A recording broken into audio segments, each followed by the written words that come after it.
Why Anitha. నేను MPPS కొండగడ్డలో work చేస్తున్నాను.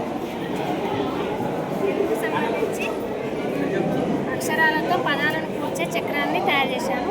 అలాగే ద్విత్వాక్షరాలు మరియు సంయుక్తాక్షరాలకు సంబంధించిన పదాల చక్రాలను కూడా తయారు చేయడం జరిగింది. స్మాల్ లెటర్స్, బిగ్ లెటర్స్కి సంబంధించిన ఆల్ఫాబెట్ ప్రిపేర్ చేయడం జరిగింది.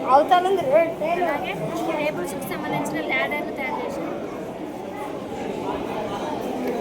వర్ణమాల చార్ట్, స్థాన విలువలకు సంబంధించిన ఒక నెంబర్ని తీసుకొని ఈ నెంబర్కి సంబంధించి మనము పిల్లలతో ఎలా చదివించాలి, ఒకట్ల స్థానంలో ఉన్న నెంబర్ని, 10వ స్థానంలో ఉన్న నెంబర్ని వాళ్ళకు ఎలా ఎక్స్ప్లెయిన్ చేయాలో తెలియజేయడం జరిగింది. Middle number, before number, after నెంబర్ని కూడా వాళ్ళకు ఎలా చదవాలో తెలియజేయడం.